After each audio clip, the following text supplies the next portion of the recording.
Never played badminton in your life because you never had friends or family members to play it with, and your time is constantly taken up by the unending and deeply consuming thoughts of loneliness and depression? Well, this video is perfect for you. It goes across all the basic rules of badminton that you need to know to get started. Well, other than making friends, that is. Now, the object of the game is to hit the birdie or shuttlecock with a racket to stop it from landing on your own side of the court. Each player earning points for every single time their opponent makes a mistake or fault. Number 1. A player must wait until his opponent is ready before serving. If the opponent attempts a return, then he is ruled ready. Number 2. The feet of both players must remain in a stationary position until the serve is made. Your feet cannot be touching the line at this time. Number 3. It is not a fault when you miss the shuttle while serving. It's just very embarrassing and you will get exiled out of society if you do so. Number 4. The shuttle cannot be caught and slung with a racket. Although this is probably harder to do than to serve normally anyway, so yeah. Number 5. A player cannot hold his racket near the net to ward off a downstroke by his opponent or to interfere with his racket. So, let's take a look at some of the possible faults. Number 1. Killing your opponent. This is generally frowned upon, as killing your opponent would technically mean you would win by default. But people got bored of seeing people just fight to the death, so they added this rule. Number 2.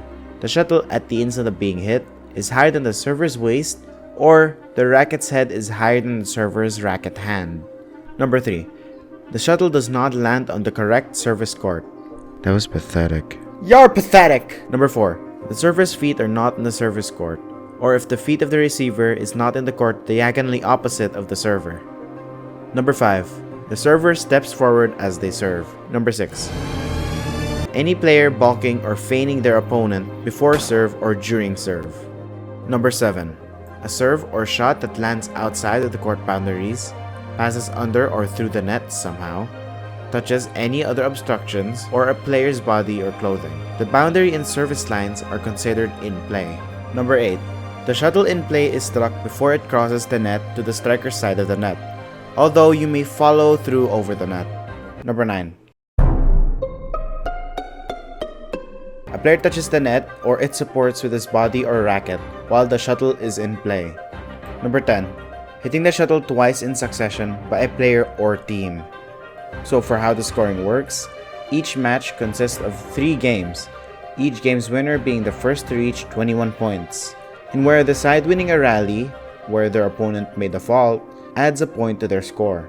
If both contestants reach 20 points at the same time, whichever gets a 2-point lead wins the game. Or if both contestants reach 29 points, the side scoring their 30th point wins the game. The side winning a game serves first in the next game. Keep in mind that the total number of serves made throughout the game must be equal to the total number of points that have been awarded. There are some other rules which include that the contestants must switch ends with their opponent after the first game, and in the third game after the leading scorer reaches 11 points. The court where the server serves their shot is determined based on their score. If the server's score is even, including 0, they serve from the right side of the court, and if it is odd, they serve from the left side of the court. And yes, I just mirrored the other image and I don't care.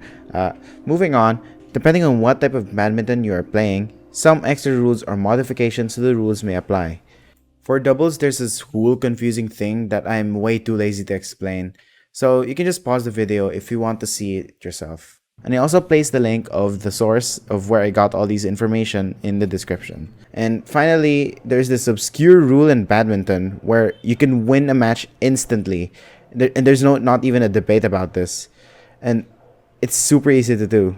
All you have to do is subscribe to my channel. To be clear, my channel is not going to be about badminton content. It's just a school project that I just decided to post.